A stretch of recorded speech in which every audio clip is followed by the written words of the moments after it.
invocar al Espíritu Santo, ¿no? Que es el inspirador de todo, es el que asistió e inspiró a cada uno de los escritores sagrados para que el Espíritu Santo también nos guíe a nosotros, porque cada vez que entramos en contacto con la palabra, esa palabra se renueva y se hace presente para nosotros hoy, ¿no? Es Dios que vuelve a hablarnos hoy. Si bien es un encuentro así de reflexión y ver las partes por ahí técnicas de la Escritura, pero también es encontrarnos con esa misma palabra, ese Dios que nos habló y nos habla a través de, en este caso, del evangelista Lucas. Lo hacemos en nombre del Padre, del Hijo y del Espíritu Santo. Amén. Padre nuestro, que estás en el cielo, santificado sea tu nombre, venga a nosotros tu reino, hágase tu voluntad en la tierra como en el cielo. Danos hoy nuestro pan de cada día, perdónanos nuestras ofensas, como también nosotros perdonamos a los que nos ofenden. No nos dejes caer en la tentación y líbranos del mal. Amén. Y a María, justamente es la imagen que nos trae San Lucas, ¿no? María en el cenáculo, también le pedimos que interceda como hizo en aquel Pentecostés, que interceda por nosotros para que recibamos las luces del Espíritu Santo. Dios te salve María, llena eres de gracia, el Señor es contigo, bendita tú eres entre todas las mujeres, y bendito es el fruto de tu vientre Jesús.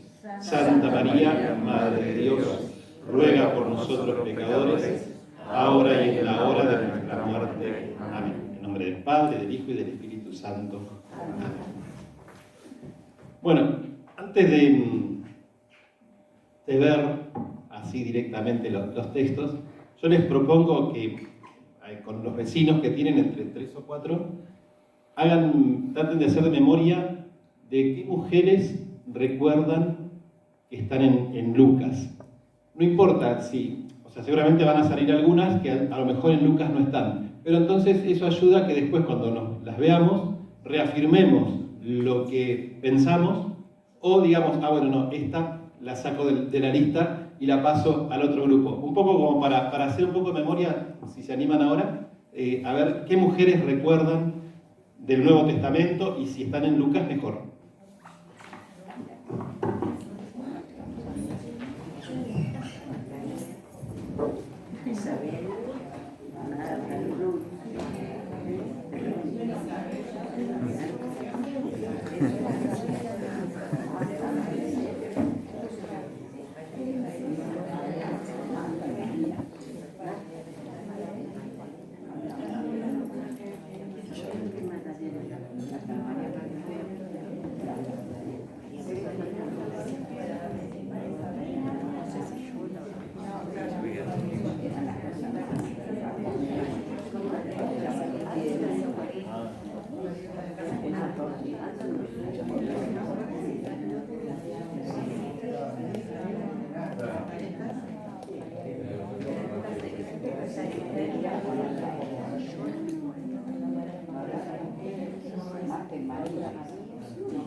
Vamos a ver cómo andamos.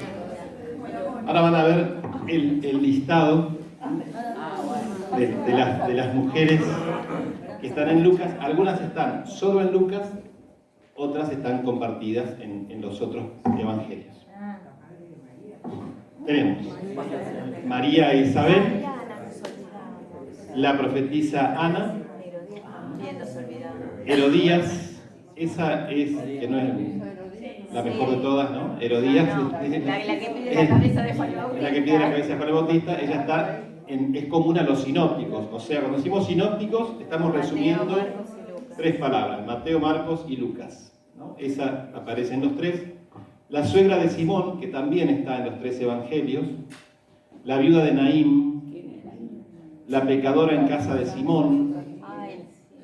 Juana, Susana y las otras mujeres que servían a Jesús. Ahí se escapó un guioncito que no tenía aquí. María Magdalena, que también está en los otros tres evangelios.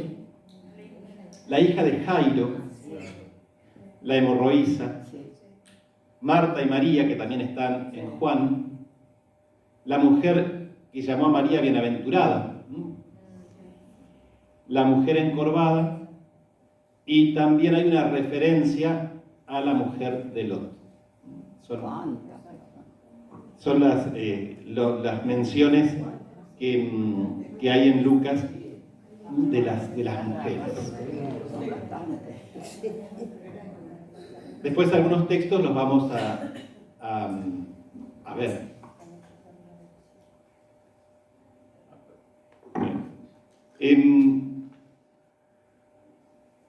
Nosotros tenemos esa lista. Tenemos anunciaciones, ¿no? Como son María y Zacarías. Canciones, también María, la Virgen María, ¿no? Que canta el Magnificat. Zacarías también, cuando nace Juan el Bautista. Los profetas, ¿no? Simeón, Ana, milagros de curaciones a los extranjeros, ¿no? Eso está en Lucas. Los primeros milagros del poseído de la sinagoga y la suegra de Pedro, ¿no? Vamos a ver el texto, si pueden ir buscando, el de la viuda pobre, que también está en Marcos. Es Lucas 21, del 1 al 4. ¿Tienen Biblia o no tienen Biblia? No dijeron que había que traer.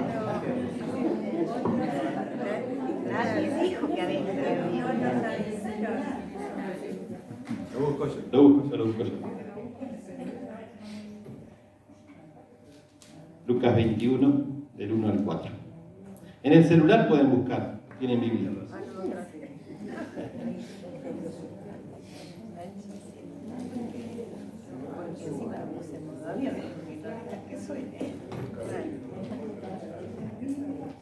Acá vean cómo Lucas va a relatar y pongámonos en la escena, ¿no?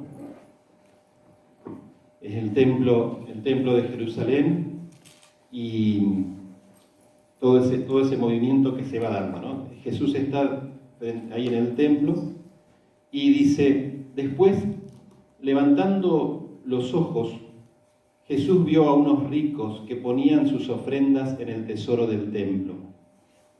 Vio también a una viuda de condición muy humilde que ponía 2 pequeñas monedas de cobre y dijo: les aseguro que esta pobre viuda ha dado más que nadie, porque todos los demás dieron como ofrenda algo de lo que les sobraba, pero ella, de su indigencia, dio todo lo que tenía para vivir. Lucas nos presenta, un Jesús muy atento, ¿no? a lo que está pasando, y al mismo tiempo, como buen maestro, aprovecha las ocasiones, ¿no? Para decirnos algo, ¿no? para enseñarnos algo. Y seguramente que Jesús, como dice el Evangelio también, ¿no? Juan, ¿no? Es el que dice muchas otras cosas, pero no alcanzarían los libros para contener todo lo que Jesús hizo y dijo. Entonces, usando entre comillas, ¿no? Al Evangelio de Juan, podemos decir, bueno, y Lucas justo utilizó esta situación, ¿no? La de una mujer y su condición viuda.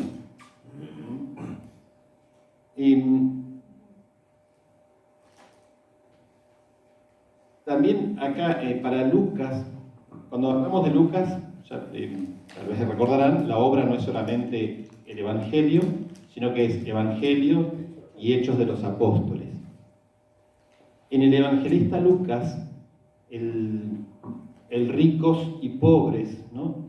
es algo que aparece con frecuencia y cuando él habla de esto, habla como hablamos nosotros a veces hoy, ¿no? El pobre materialmente, el que no tiene o tiene lo justo, ¿no? Para poder vivir.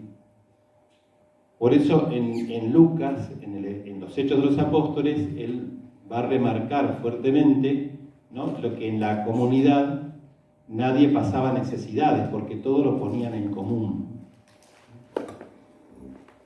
Eso que él pone en Hechos de los Apóstoles, lo digo así como un paréntesis, es el cumplimiento de las bienaventuranzas, ¿no?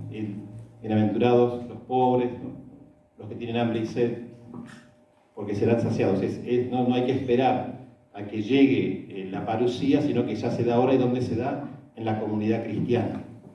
Bueno, pero volviendo a lo que nos ocupa hoy, ¿no? Lucas prefirió, de todo lo que Jesús habrá dicho sobre el tema, poner el ejemplo de esta mujer, ¿no? La pobre viuda. Y nos muestra que Jesús piensa o ve el mundo de un modo totalmente distinto al que vemos nosotros, ¿no? Mientras los ricos ponían y hacían ruido, porque donde se ponían las monedas eso hace ruido, ¿no? Y trataban de que haga bastante ruido para que se notara que están poniendo mucho, ¿no? Y, mirá aquel cuánto está dando, qué bárbaro, ¿no? Cuánto tiene.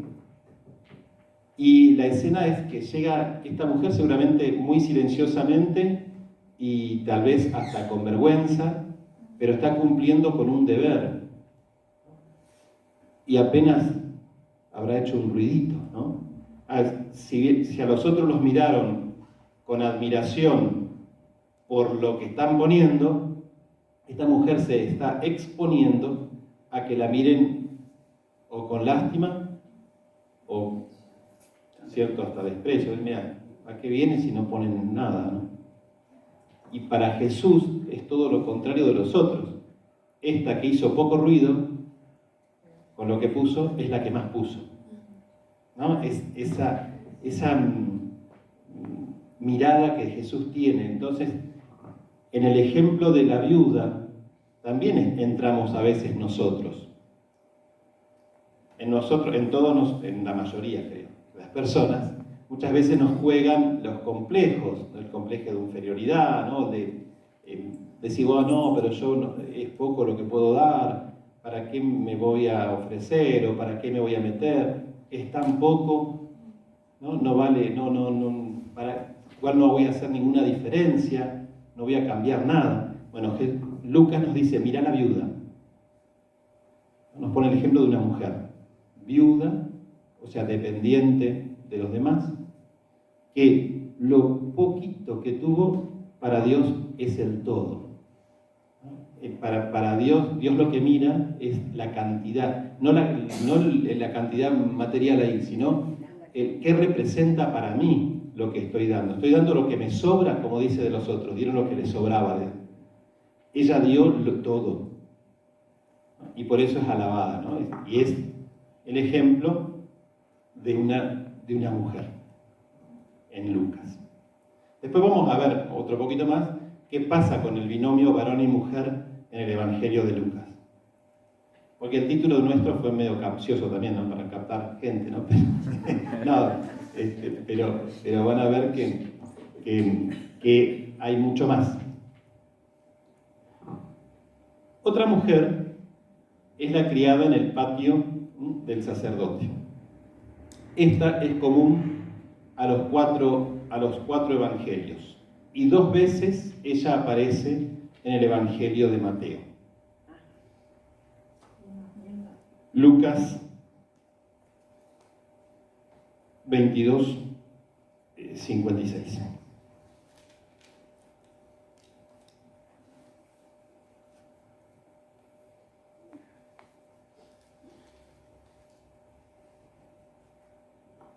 Bueno, voy a leer desde el 54, ¿no?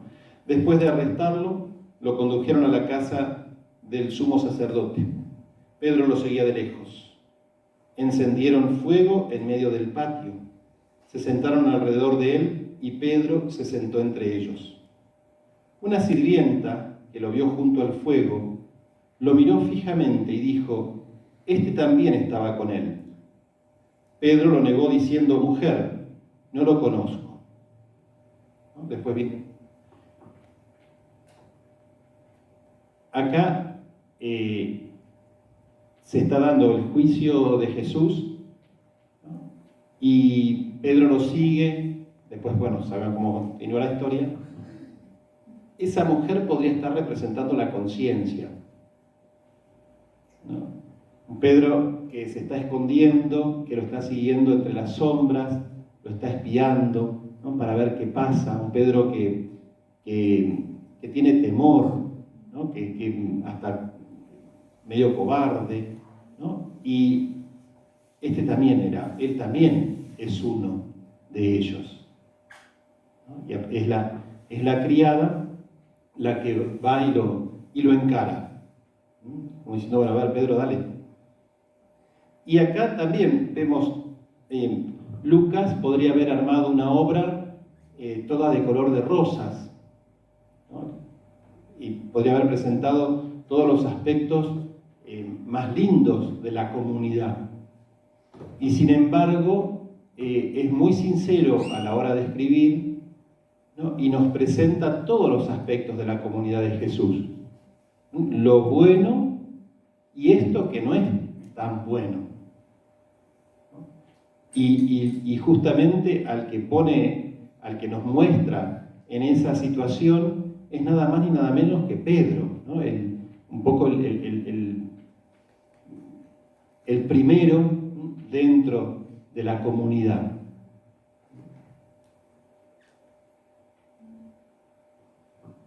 Acá no es una sola mujer, sino que son las mujeres en el camino del Calvario. Es Lucas 23, del 27 al 31.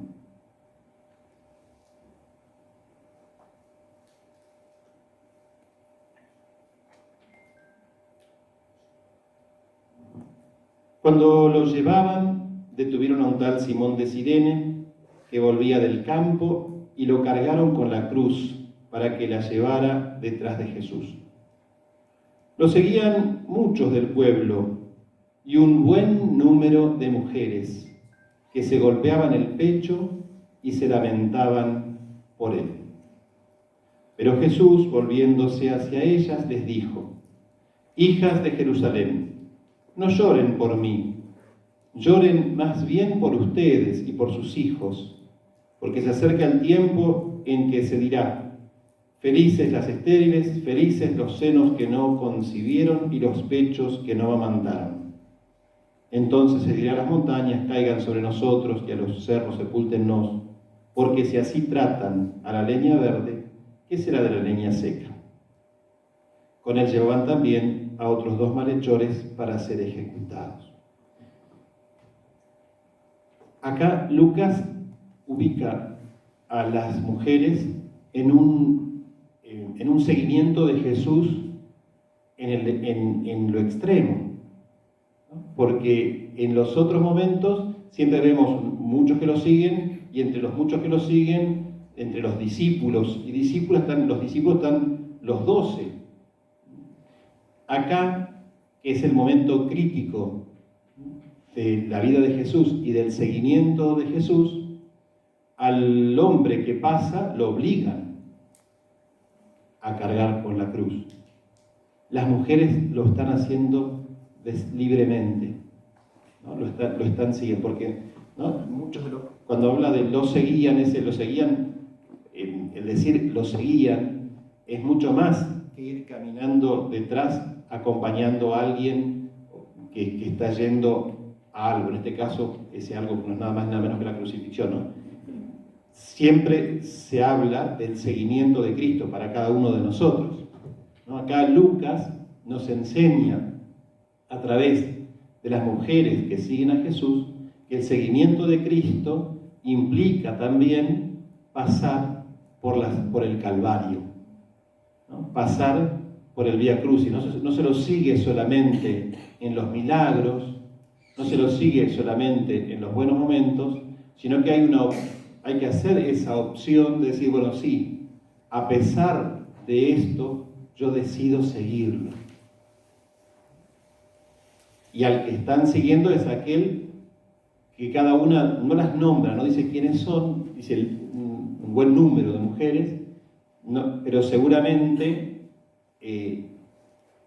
Jesús ha impactado en la vida de ellas y por eso lo siguen, por eso lo acompañan y lo acompañan en ese momento trágico. Porque nosotros cuando leemos tratamos de leer solamente lo que dice, pero en nuestra cabeza está toda la otra parte de la historia. Pero ahí en ese momento que narra Lucas, si bien bueno, los evangelios se escribieron después de la pasión, muerte y resurrección, pero en ese momento que nos presenta Lucas esa escena, Jesús todavía no murió y todavía no resucitó. Lo están siguiendo en un momento muy crítico para la comunidad. Tal es así que los varones acá no aparecen. Y el único que aparece, de los que andan por ahí, lo obligan.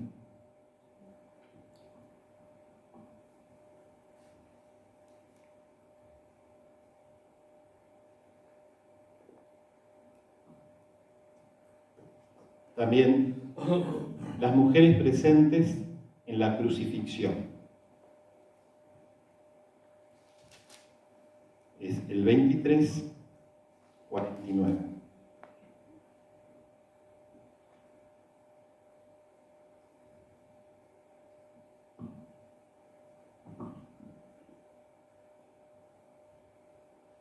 Dice, todos sus amigos y las mujeres que lo habían acompañado desde Galilea permanecían a distancia contemplando lo sucedido. Tampoco las nombra, ¿no? Las mujeres que permanecían a distancia. A continuación vienen quienes aparecen después para la sepultura, ¿no? Padre, perdón, ¿qué son los sinópticos? Los sinópticos son los 3 evangelios, Mateo, Marcos y Lucas. Se les dice sinópticos porque los podemos poner uno al lado del otro, en columnas generalmente, y tener una sinopsis, un pantallazo de los 3 al mismo tiempo, y vemos que los 3, con algunas diferencias, pero los 3 nos dicen, utilizan la misma fuente para relatar los hechos de la vida de Jesús. Claro, Juan sale totalmente de todo el esquema. Juan fue vivo también, porque Juan escribió cerca del año 100, ¿no? Es otra teología, otro modo de decir lo mismo, pero de otra manera. Pensemos, el evangelio más antiguo es Marcos, que se escribe allá más o menos, o sea, las fechas no las podemos precisar, no se precisan mucho por la distancia que hay de acá hasta aquel momento, alrededor de años 50, 60, Marcos. Mateo viene después, un poco después, Lucas, ahí 70, 80. El Evangelio de Juan se debe haber escrito, según casi seguro, alrededor del año 100. Y tiene un modo distinto de presentar y por eso a Juan se lo representa con el águila, porque Juan vuela alto. Pero bueno, Marcos, para escribir lo que escribe, tiene unas fuentes. Nosotros, o sea, si nosotros nos pusiésemos a investigar algo de acá del barrio, iríamos a buscar fuentes, ¿no? De dónde sacar información, ¿no? Bueno, Marcos tiene unas fuentes de las cuales él se nutre. Mateo lo mismo, Lucas lo mismo, y algunas cosas las toman de uno al otro. Entonces en los sinópticos, cuando ponemos uno al lado del otro en esa sinopsis, ¿se acuerdan? No sé ustedes en el secundario los cuadros sinópticos que había que hacer. En esa sinopsis vemos lo que coinciden porque tomaron la misma fuente y lo que no coinciden, los agregados, porque tienen fuentes propias. Y hay una fuente, y la palabra fuente en alemán es Quelle. Por eso, a veces, para citar a esa fuente que no se sabe, o sea, no se puede decir de quién es, se usa la letra Q, de Quelle. Toman de ahí, van ellos, y después lo propio. Si nosotros vamos al Evangelio de Lucas, al principio, marcar acá para no perder, Lucas 1, dice así, ¿no? Muchos han tratado de relatar ordenadamente los acontecimientos que se cumplieron entre nosotros, tal como nos fueron transmitidos por aquellos que han sido desde el comienzo testigos oculares y servidores de la palabra. Por eso, después de informarme cuidadosamente de todo desde los orígenes, yo también he decidido escribir para ti, excelentísimo Teófilo, un relato ordenado, a fin de que conozcas bien la solidez de las enseñanzas que has recibido. Entonces ahí vemos, ¿no? un Lucas que lo que está queriendo hacer es que su Teófilo, su amigo Teófilo, Teófilo es un nombre propio, pero significa amado por Dios. Entonces ese Teófilo también somos cada uno de nosotros amados por Dios. Y el objetivo de Lucas, cuando escribe el Evangelio, es dar fundamentos de lo que creemos. Darnos la certeza de que estamos creyendo en algo que es verdad. Y después, si vamos a los Hechos de los Apóstoles, que lo escriben más tarde,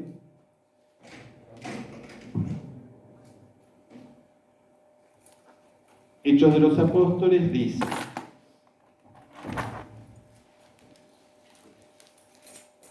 así.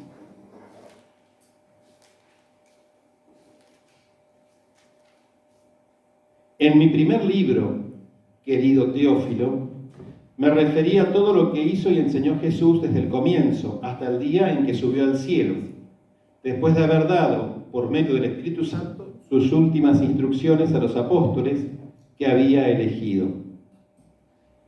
Y acá la primera obra termina con la ascensión de Jesús y Hechos de los Apóstoles comienza ahí nomás con Pentecostés. O sea, en la primera obra es Jesús, la persona de Jesús, el centro.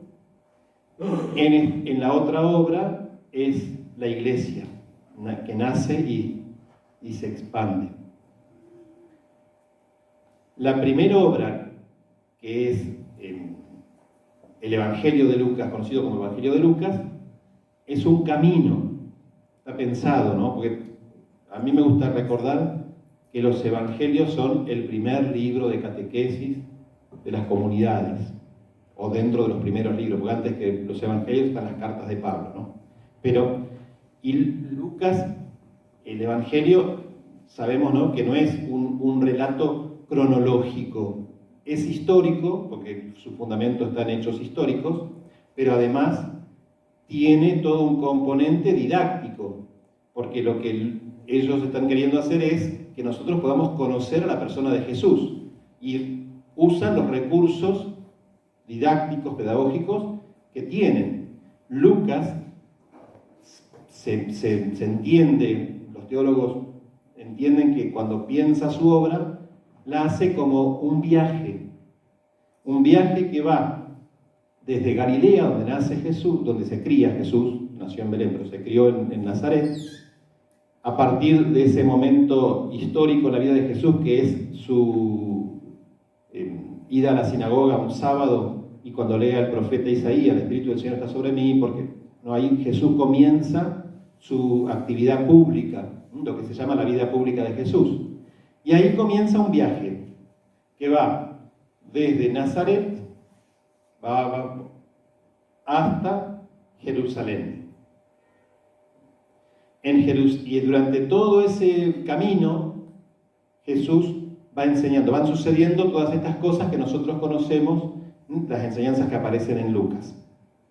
Llega a Jerusalén, vive su pasión, su muerte, su resurrección y ascensión al cielo, y a partir de Jerusalén comienza otro viaje, que es el viaje impulsado por el Espíritu Santo, el viaje de la Iglesia, que es llegar a los confines del universo, del mundo conocido, y es la llegada de Pablo a Roma.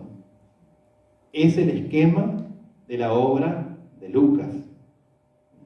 Lucas es el evangelista de la universalidad, del todo, del mensaje para todos. Y después voy a volver a esto del mensaje para todos, no me quiero adelantar. Lucas, para Lucas también es muy, muy, muy fuerte toda la acción del Espíritu Santo. Lucas une el Antiguo Testamento con el Nuevo Testamento, probando de que todo es obra del mismo Dios y del mismo Espíritu, ¿no?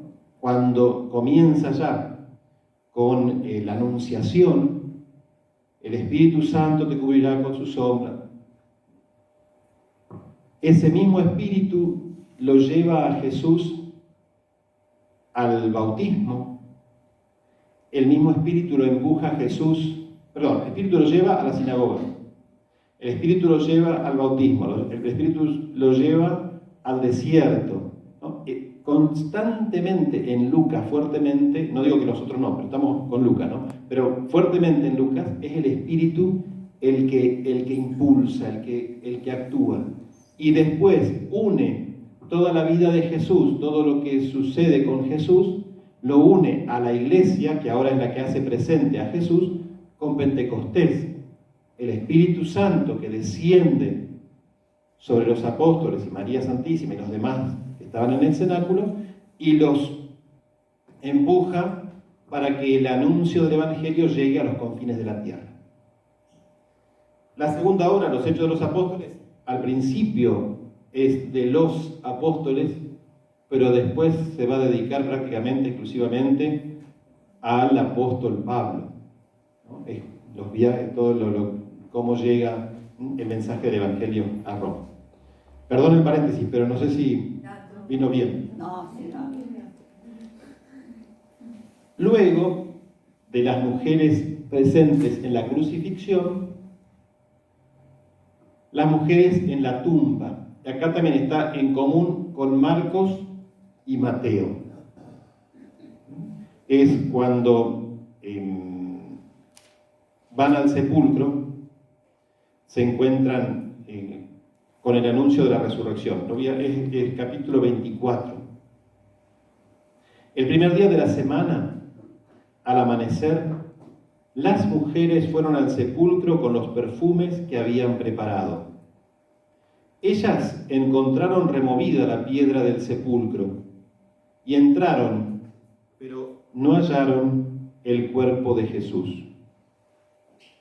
Mientras estaban desconcertadas a causa de esto, se les aparecieron dos hombres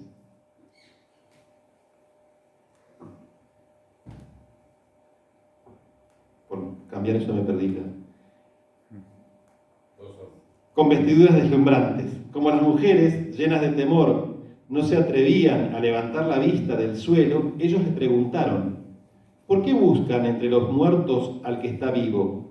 No está aquí, ha resucitado. Recuerden lo que él les decía cuando aún estaba en Galilea. Es necesario que el Hijo del Hombre sea entregado en manos de los pecadores, que sea crucificado y que resucite al tercer día. Y las mujeres recordaron sus palabras. Luego ellas regresan y refieren todo a los 11 y a los demás. Y acá sí las nombra. Dice, eran María Magdalena, Juana y María la madre de Santiago y las demás mujeres que las acompañaban. Ellas contaron todo a los apóstoles, pero a ellos les pareció que deliraban y no les creyeron. Pedro, sin embargo, se levantó y corrió hacia el sepulcro y al asomarse no vio más que las sábanas. Entonces regresó lleno de admiración por lo que había sucedido. Acá las mujeres son las primeras en enterarse de la resurrección. Ellas preocupadas por cumplir con los ritos que había que hacer, pero además no solo que había, sino que querían, porque a Jesús lo querían, por el afecto hacia Jesús. No podían dejarlo así como lo habían dejado por la rapidez del entierro de Jesús. Y bien tempranito, ¿no? Muy de madrugada, ellas van para realizar todo el ritual del entierro de Jesús. Y con el anuncio de estos hombres de blanco, de vestiduras deslumbrantes, les bastó eso para creer. Ellas creyeron. Cuando van a los apóstoles, a los 11, estos dicen, están delirando, ¿no? Pero Lucas acá dice, sin embargo, Pedro, ¿no? Y ahí le da a Pedro un changüí, digamos, ¿no? Porque el Pedro que antes lo negó cuando lo fue a ver, cuando lo encaró ahí la criada, ahora Pedro por lo menos tiene esa lucidez de la duda. Bueno, tal vez sea cierto. Y dice que va corriendo al sepulcro, ve solamente las sábanas, a Jesús no lo vio, pero creyó. El Pedro de Lucas está mejor que el Pedro de Juan. Pero ahí hay una trampita de Juan. Si bien no se pueden comparar, pero fíjense, el Pedro de Lucas hace lo mismo que hizo el discípulo amado del Evangelio de Juan. El discípulo del Evangelio de Juan, que no sabemos quién es el discípulo amado, va al sepulcro con Pedro, como corre más rápido, lo espera, entran juntos, y del discípulo amado, de Pedro no dice nada, pero del discípulo amado dice, vio y creyó. ¿Qué vio? Nada, vio el sudario. En Juan está todo más ordenadito, acá parece que quedó todo así nomás, ¿no? Pero lo mismo que pasa con el discípulo amado en el Evangelio de Juan, le pasa en Lucas a Pedro. Entonces acá Pedro Lucas lo dejó a Pedro bastante bien, a pesar de ese otro momento durante el juicio de Jesús, ¿no? Pero vio y creyó. Padre, entonces en los tres evangelistas, los primeros, no los más antiguos, digamos, es como que se le revela, digamos, el milagro a las mujeres, pero no así en Juan. Que fue Pedro con... No, en Juan también, no quiero mezclar uno con otro, pero en Juan es María Magdalena, la que viene con la noticia. O sea, que privilegia a las mujeres en los cuatro casos.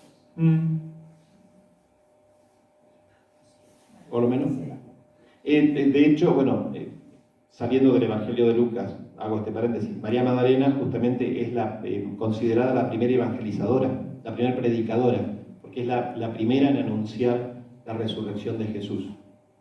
Tal es así, bueno, que ahora el Papa le elevó la categoría litúrgicamente, ¿no? Y está la fiesta, ¿no? de María Magdalena.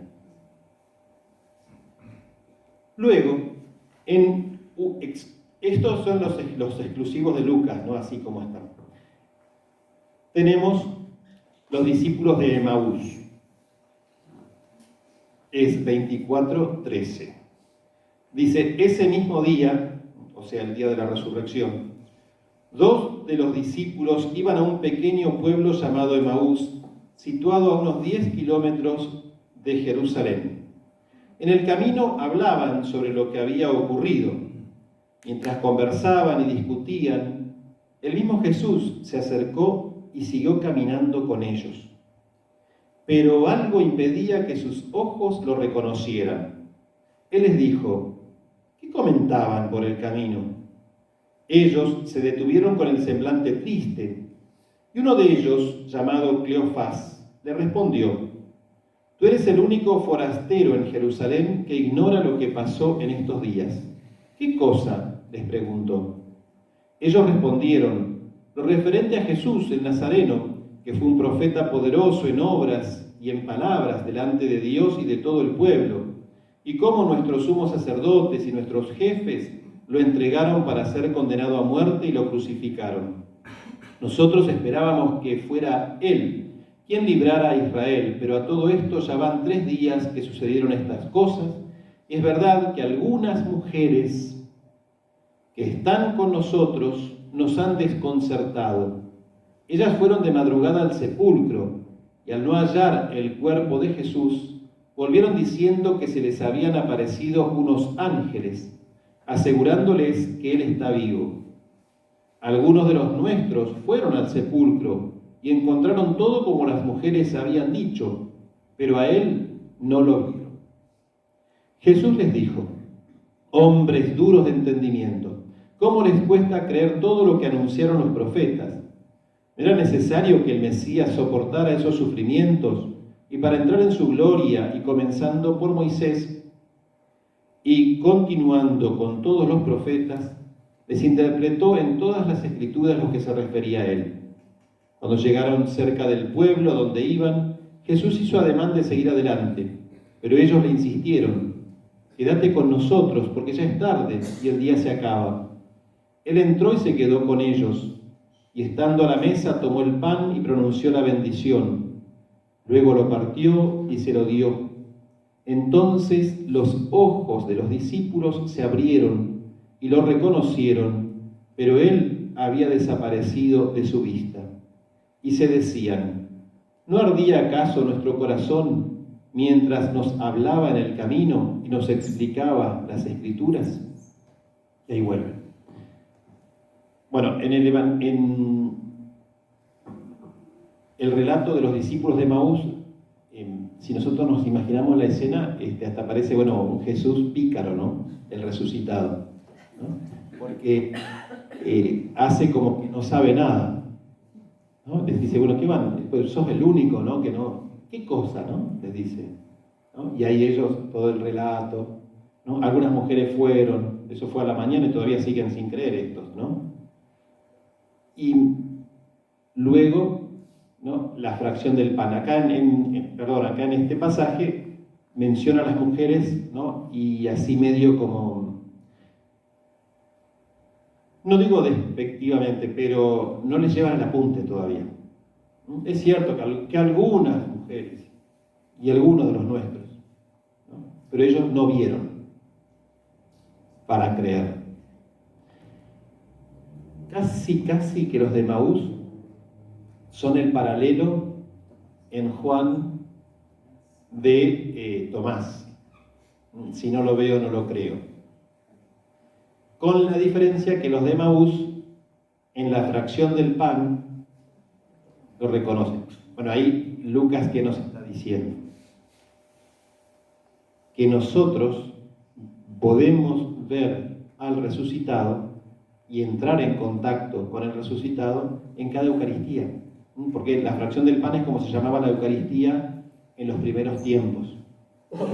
Es ahí, es en la fracción del pan, es en la Eucaristía donde el resucitado se nos revela. Y podemos todos nosotros tener la misma experiencia que tuvieron ellos. No es que ellos tienen algún beneficio por haber estado en aquel momento.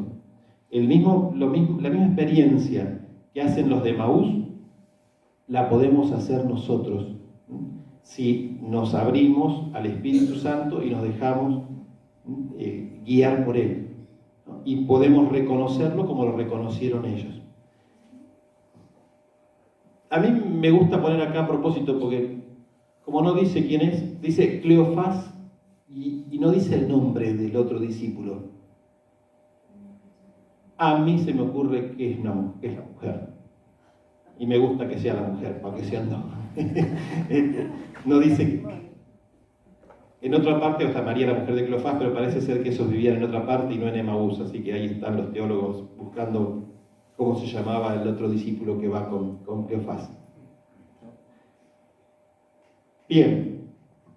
Luego, estos son hechos de la vida de Jesús, momentos de esa comunidad que sigue a Jesús. A esos relatos donde intervienen mujeres en el Evangelio de Lucas, podemos agregar dos parábolas propias de Lucas en las que aparecen las mujeres. La moneda perdida, la mujer que pierde esa moneda, enciende la lámpara, barre toda la casa, ¿no? Y después llama a las amigas porque encontró la moneda. La viuda y el juez injusto, ¿no? Aquella viuda que iba y de tanto insistir, ¿no? Aunque sea no porque le interesen los seres humanos ni le interese la justicia, sino por la insistencia, ese juez va a terminar interviniendo y haciendo justicia.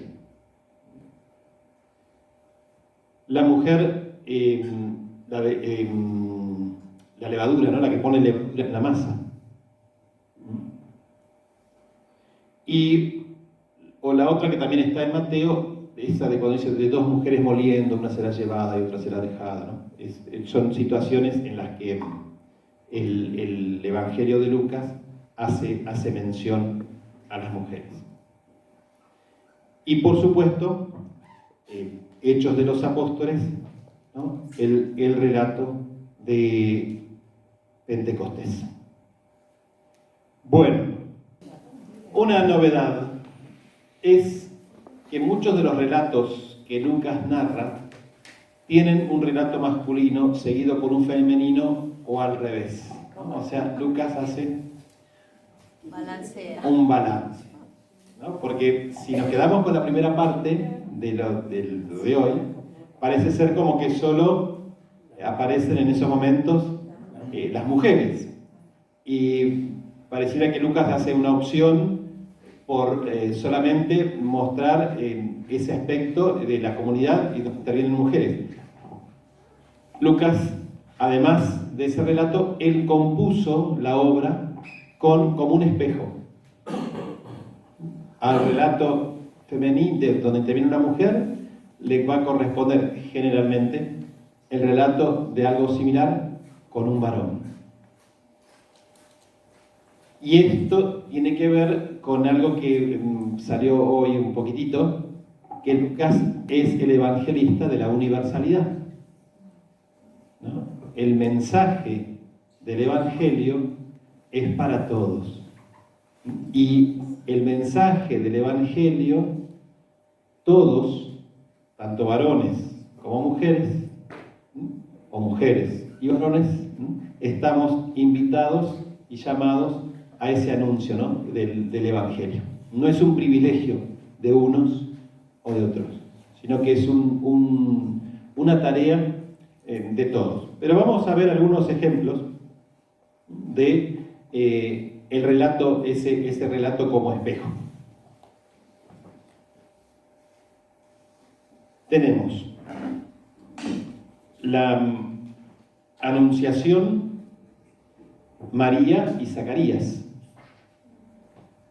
El Espíritu Santo, el ángel le anuncia a María que va a ser la madre del Salvador.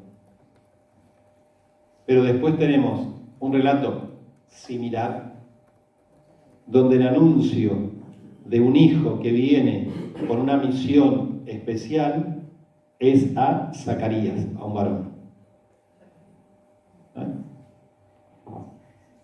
Las canciones, cuando María se encuentra con Isabel, tenemos el relato del canto del Magnífica. Cuando nace Juan el Bautista, tenemos el canto de Zacarías. Cuando José y María llevan a presentar a Jesús al templo, aparece Simeón, que habla, que alaba, y después la profetisa Ana. Y ahí la presenta a Ana como profetisa, o sea, una misión importante, ¿no? La pone en un rango importante.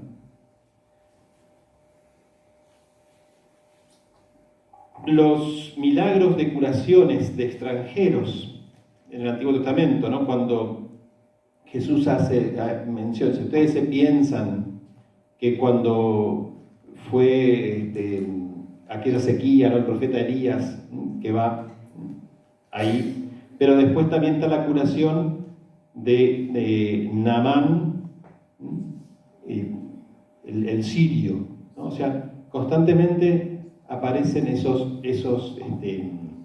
binomios.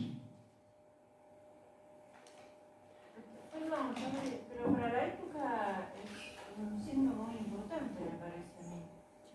Porque está equilibrando, cuando la mujer ocupaba como un rango inferior en la escala social, en el trabajo, en cuanto al rol del varón, ¿no? Es una estructura muy paternalista, digamos, ¿no?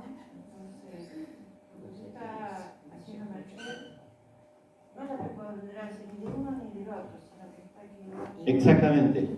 Eso Es muy interesante porque uno... 2000 años atrás, ¿no? Hoy como que, bueno, 2000 años atrás, o sea, es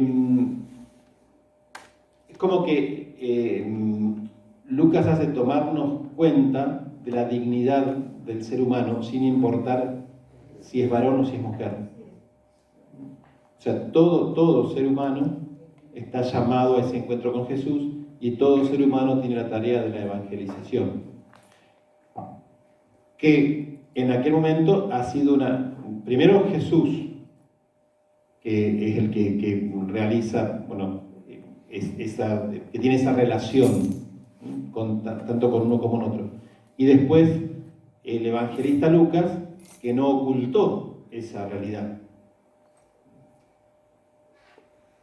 Creemos, ¿no? Que por la acción del Espíritu Santo, Claro, porque Dios ha querido que eso quede de manifiesto, ¿no? Exacto, porque es muy difícil ponerte a pensar en Lucas, él como hombre con esa mentalidad tan avanzada. Entonces, Perdón, ¿cómo en es el que Éxodo, llegó a escribir de ese modo? En el Éxodo, ya Moisés lo salvan las mujeres, y eso está en el Éxodo también. Sí. O sea que en el Éxodo ya se ve que la mujer toma importancia también. O sea, no necesariamente primeramente Lucas, ¿no? Claro.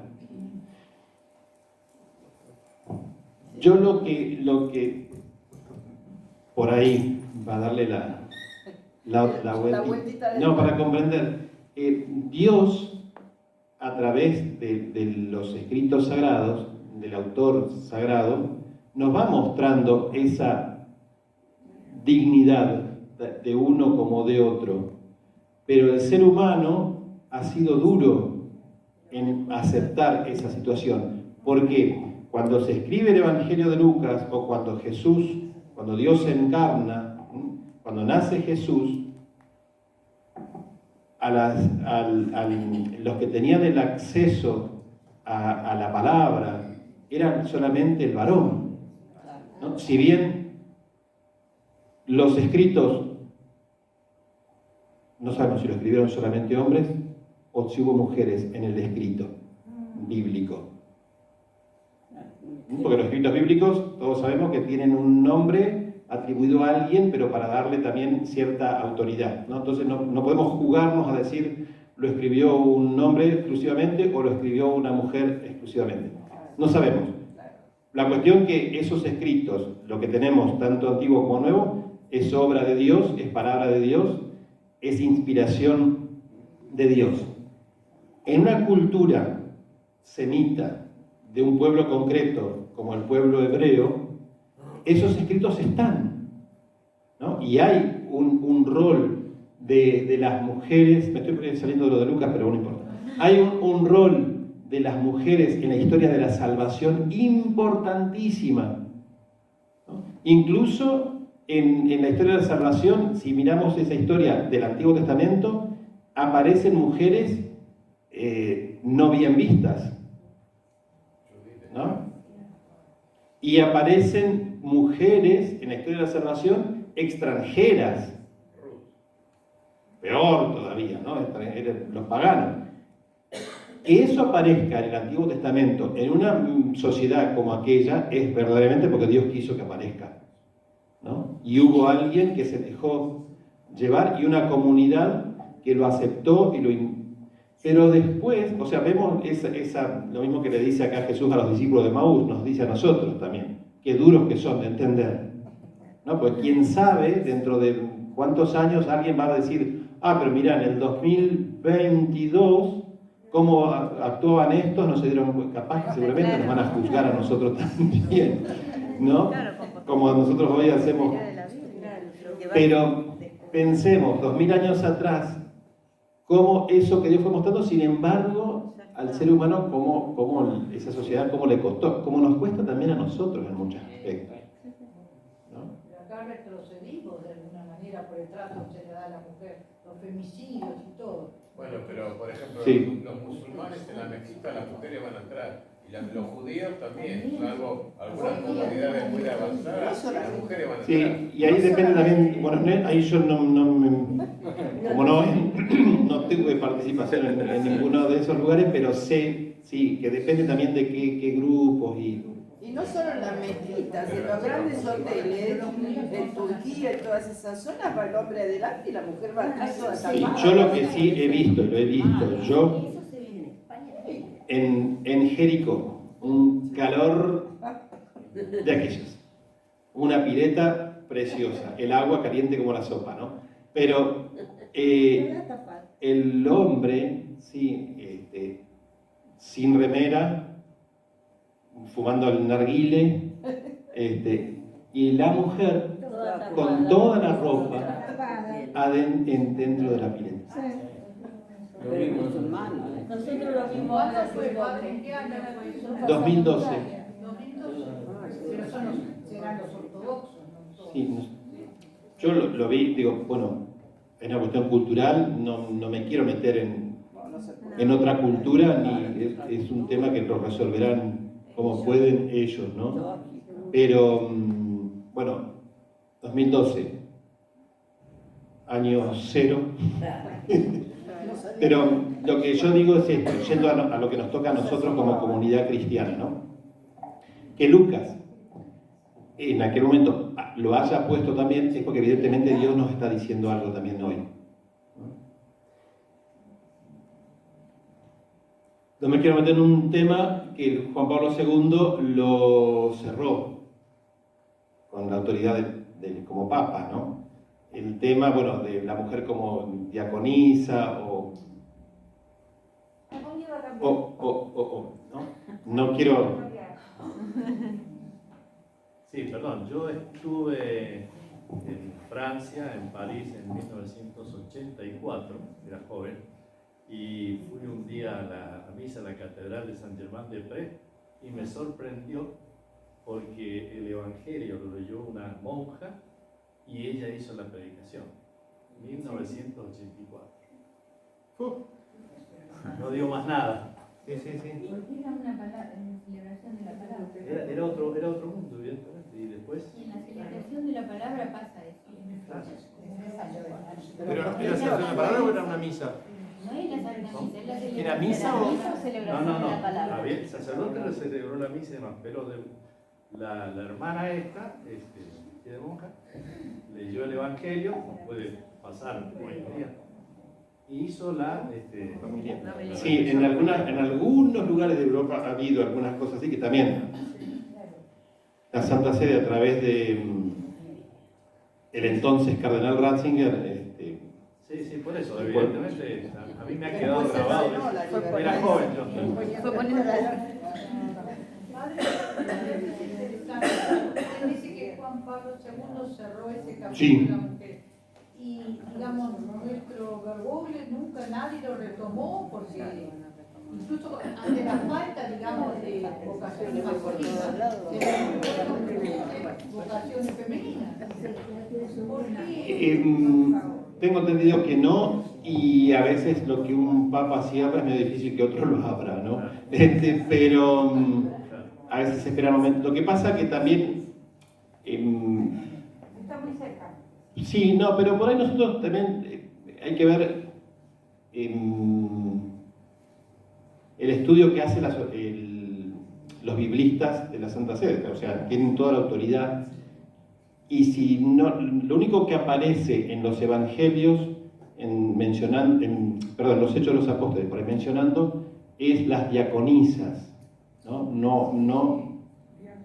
Como ayudantes, ¿no? Y el diácono de aquel momento también era un poco distinto a lo que tenemos nosotros hoy. Pero por ahí también pensar esto que el rol protagonista, ¿no?, de la mujer en la comunidad no necesariamente tiene que ser en lo que es la presidencia de la Eucaristía, ¿no? Porque por ahí, o sea, nos quejamos del clericalismo, pero por ahí también... Pero lo que llama la atención y por lo cual los biblistas no consiguen, o sea, llegan a un límite, hay un límite con respecto a la ordenación de las mujeres, es que si bien Jesús tuvo discípulas, y eso ahí él rompió con el esquema de la época, teniendo discípulas, María, a los pies significa que era discípula. Sin embargo, después, en la elección de los 12, ¿no?, dije varones. Entonces, ahí está, es como nos sucede a nosotros, por lo menos los católicos, de rito latino, con el tema, y acá me voy a meter en otro asunto, pero lo digo nomás y nada más, con el tema de las segundas nupcias, del divorciado y vuelto a casar, ¿no? Nos encontramos con en ese momento en que Jesús le dicen, ¿por qué Moisés permite? Bueno, lo hizo por la dureza del corazón de ustedes, pero ustedes no deben ser así, que el hombre no separe lo que Dios ha unido, ¿no? Y lo eleva el matrimonio a la categoría de sacramento, y ahí es donde, porque eso sí el Papa Francisco lo retomó y nombró una comisión que se dedicó a estudiarlo, y no avanzó. No querrán que los controlen, las mujeres controlaríamos más. Bueno, Sí, no sé. no habría tantos excesos, cosas que pasan, ¿no? En la Santa Sede. No, yo creo que... No sé, porque... Pero faltan vocaciones, padre. Sí, pero no debería ser la falta de vocaciones la que genere... No tiene que ser la necesidad, tiene que ser...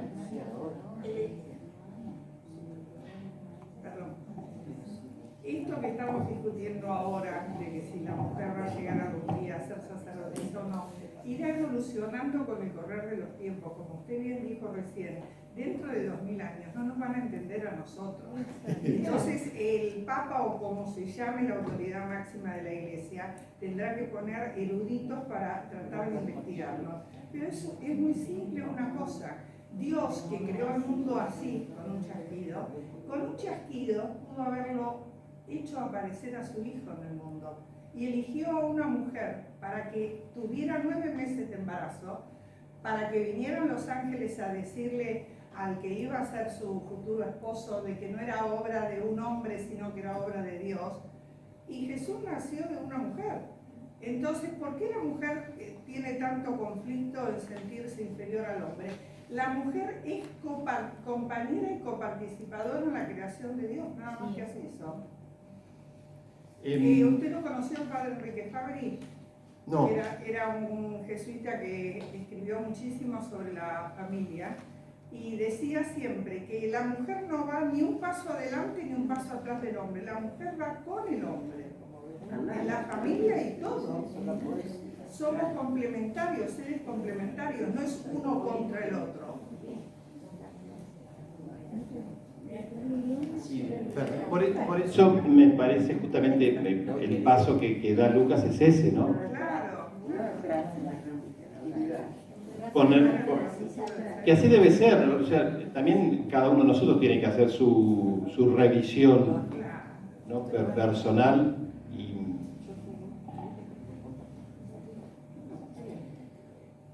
Pero yo iba a decir algo y se me chispoteó.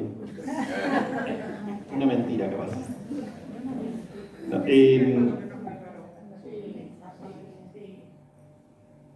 bueno, ya me va a salir. No, pero sí, en los 4 evangelios, el título a la mujer, ¿no? es María, la Madre de Dios, ¿no? O sea, y por supuesto que el relato del Génesis es en otro contexto, pero o sea, el Génesis busca dar explicaciones a las preguntas existenciales que todo ser humano se hace, y lo hace a través de un relato mitológico, ¿no? El de la creación y el relato de cómo entró, o sea, para explicar el mal en el mundo, lo explica, bueno, a través de la desobediencia, y lo pone, bueno, ahí sí, relato machista, por la que lo seduce es Eva, pero después, en el Nuevo Testamento, así como en el Génesis fue la mujer que le dijo, también el otro, falta de carácter, ¿no?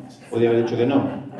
Pero así como en el Génesis la mujer es la que lo seduce, ¿no? En el Nuevo Testamento es la mujer la que dice, la obediente, la que obedece, y por esa confianza en Dios y esa obediencia entra el Salvador al mundo. O sea, queda la balanza, ¿no? Queda la balanza. Tenemos primeros milagros. El poseído de la sinagoga, estamos en Cafarnaúm, el poseído de la sinagoga, y ahí nomás se va de la sinagoga y cura, se encuentra con la suegra de Pedro y cura a la suegra de Pedro, ¿no? O sea, los binomios esos, ¿no? Del milagro, varón y mujer. Después tenemos en Lucas 6, del 12 al 19, la lista de los apóstoles. Pero al poquito ratito, del 8, en Lucas 8, del 1 al 3, las mujeres que servían a Jesús, ¿no? O sea, va ahí. Si nos quedamos con los apóstoles, parece que fueran solamente varones los que están con Jesús. Seguimos leyendo un poco más, no, también había mujeres, ¿no? Me parece notar esto en el Evangelio de Lucas, nos ayuda a comprender un poco cómo él estructura la obra y no toma partido por unos ni por otros. Pero justamente para ayudarnos a entender de que el seguimiento de Jesús no es para unos solos, sino que es para todos. Y ahí sí también vemos que en el seguimiento de Jesús hay como que lo que hoy llamamos ministerios, podríamos decir.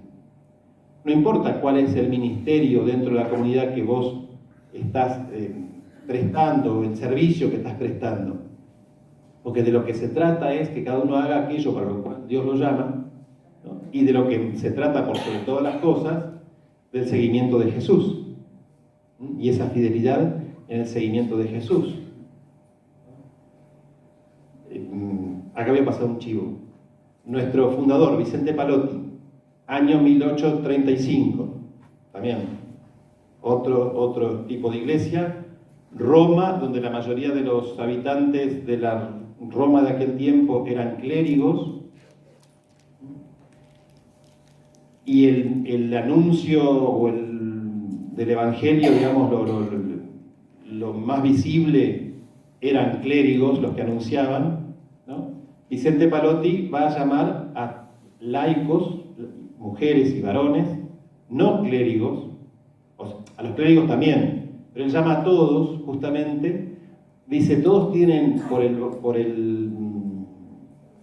por la caridad, ¿no? Por el mandamiento del amor, todos tienen la obligación y el derecho del anuncio del Evangelio, por amor al otro, porque si busco para el otro lo mejor, tengo que buscar para el otro la salvación, entonces estoy llamado a anunciar el Evangelio. Y ahí él convoca a congregaciones religiosas, convoca al clero diocesano, convoca a mujeres, convoca a hombres, comerciantes, a todos los que encontró, para lo que él llama la unión, el unir fuerzas para el apostolado católico. Palotti va a decir que todos somos apóstoles.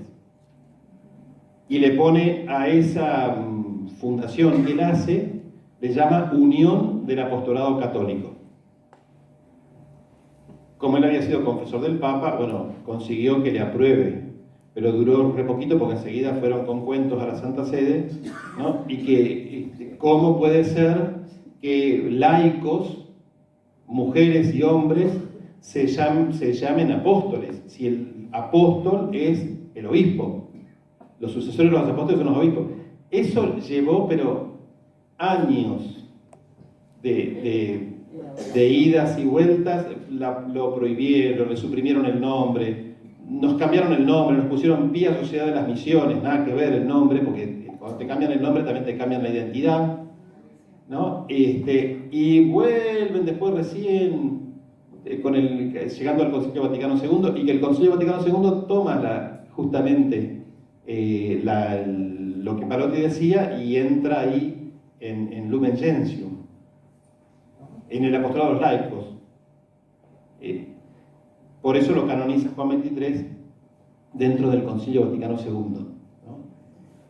Pero, y la que figura como primera laica de esa unión del apostolado católico, es una mujer que es Elisabetta Sana, que fue beatificada hace poco, y que además era discapacitada, ¿no? Pero lo que él insiste justamente es, todos son apóstoles. El que está en las misiones extranjeras predicando, el que está predicando en Roma, y la persona que está en su casa ofreciendo su oración o su sufrimiento por el bien, por el anuncio del Evangelio. Esa idea, en 1835, fue un sacudón bastante importante. Él había sido profesor en la universidad en Roma, entonces bueno, también él tenía acceso, y así fue como lo siguieron algunos, pero por eso también Palotti nos pone como patrona a la Reina de los Apóstoles. Y él manda pintar este cuadro, y a propósito le pide al que pinta que dentro del cuadro ponga dos mujeres. Son las que están ahí al lado de María. Él lo pide, a propósito, porque él decía, bueno, en ese cenáculo no estaban solamente los 12, sino que había más discípulos. Y por obra del Espíritu, por acción del Espíritu Santo, todos somos apóstoles, ¿no? Entonces, ven cómo, bueno, por eso digo, aprovecho a pasar el chivo nuestro, ¿no? Nuestro padre, nuestro fundador. Que a nosotros mismos, a veces, dependiendo del lugar en el que estamos, por ahí nos cuesta un poquito. Esto de que todos somos responsables y todos debemos trabajar por el anuncio, ¿no? Esa idea de Vicente Palotti, primero, bueno, fue aprobada en Roma porque él era romano, era del clero romano, y quedó en Roma. La aprobación definitiva desde 1835, la aprobación definitiva fue en el año 2008. 2005 se aprueba, o 2003, no, 2003 se aprueba por 5 años el estatuto ad experimentum, como se hace siempre, y se termina definitivamente en el 2008. Lo aprueba en aquel entonces el Pontificio Consejo para los Laicos, porque la estructura es que bueno, hay un consejo que se llama Consejo de Coordinación Internacional, está el Consejo Nacional y el Internacional, donde quien preside ese consejo no necesariamente es un sacerdote, puede ser un varón, puede ser una mujer, puede ser religioso, religiosa o laico.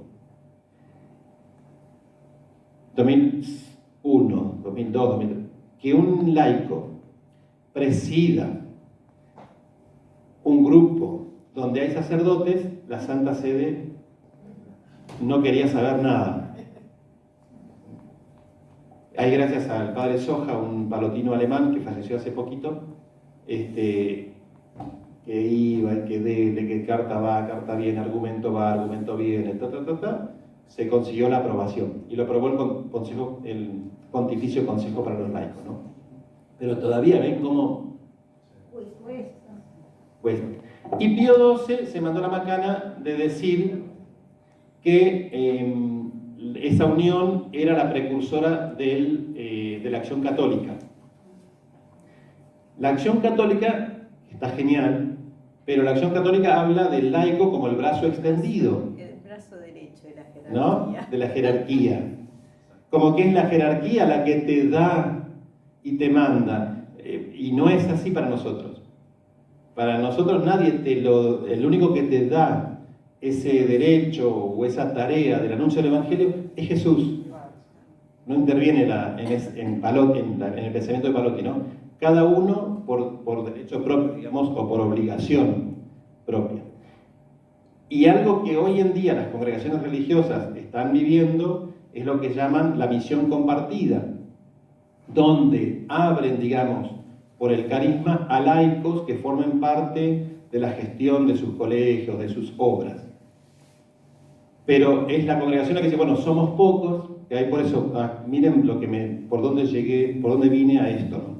Como somos pocos, tenemos que abrir, y para nosotros no es el por ser pocos que hay que abrir, sino ya por derecho propio.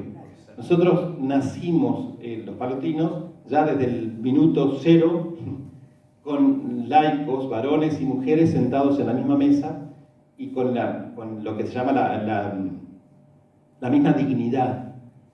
Donde sí, cada uno, de acuerdo a la vocación, tiene un rol. Pero ese rol es servicio. Y ese servicio no te pone más arriba ni más abajo.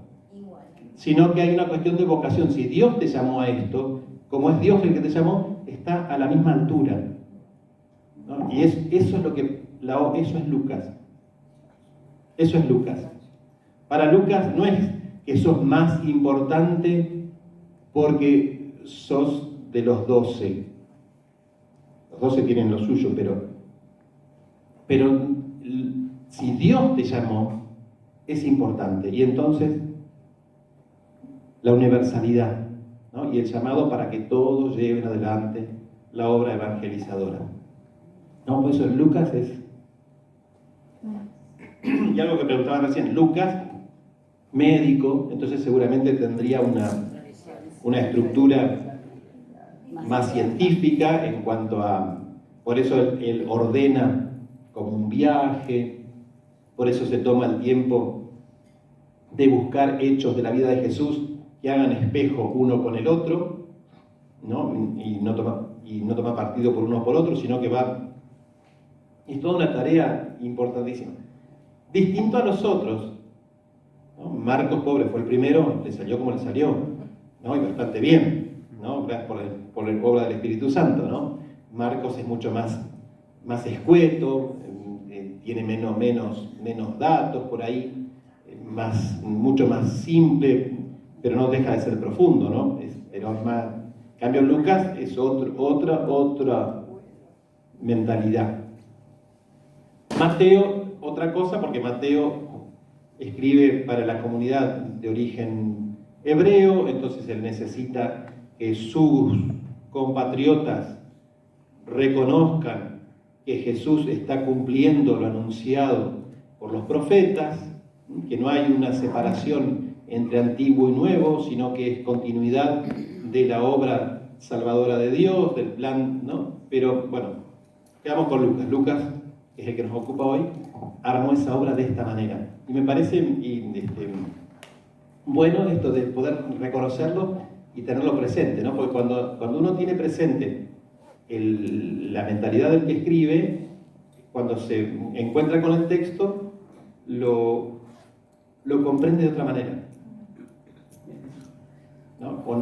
Porque a veces todos nosotros, especialmente cuando predicamos, corremos un riesgo, que es hacerle decir a un texto lo que el texto no dice, ¿no? Y ahí estamos traicionando la palabra, ¿no? O sea, siempre es importante, por eso es importante la teología en la exégesis que es, bueno, ir al texto, ver de qué se trata, si es una poesía, si es un relato histórico, si es qué es, para poder captarlo según lo que el autor quiso transmitir, ubicarlo en el contexto, la crítica literaria, todo ese tipo de herramientas que tenemos nos ayudan a no hacerle decir al texto lo que el texto no quiere decir, ¿no? Porque si no hacemos macanas. Y ahí sí, si sectorizamos y nos quedamos con una partecita, nos volvemos una secta. Y le hacemos decir al texto lo que el texto no dice. Eso es lo que nos ayuda, bueno, estos momentos así de reflexión y de encontrarnos con el autor, ¿no? Tenemos también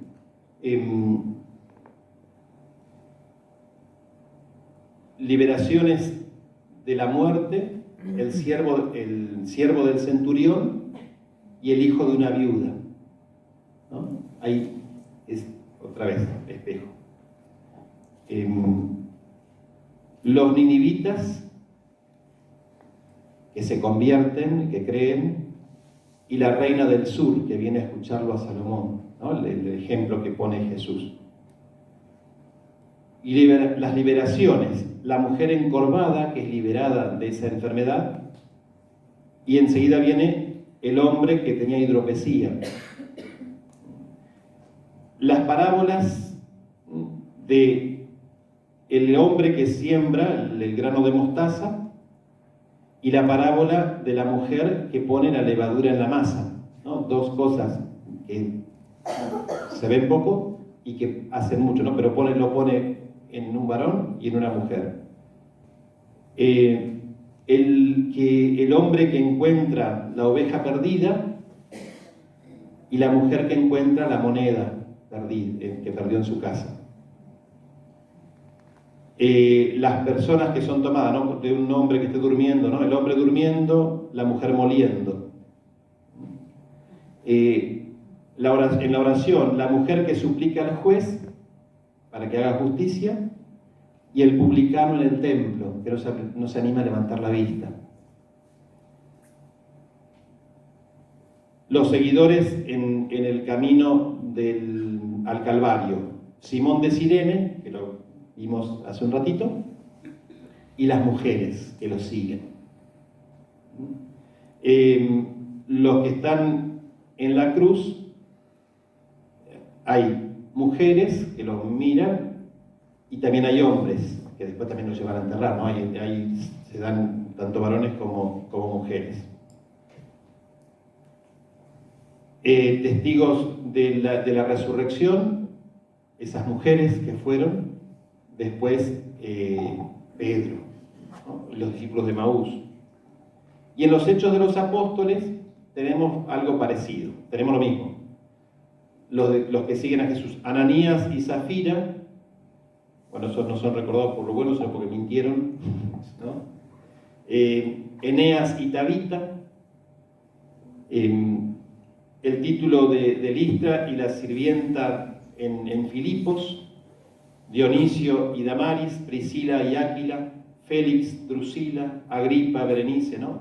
Constantemente Lucas se ocupa de casi toda la obra, de poner ese espejo. Y vuelvo a repetir, hasta el cansancio, porque a Lucas le interesa la universalidad. Él es el evangelista de la universalidad, entre otras características que fuimos diciendo hoy, ¿no? El tema del Espíritu Santo,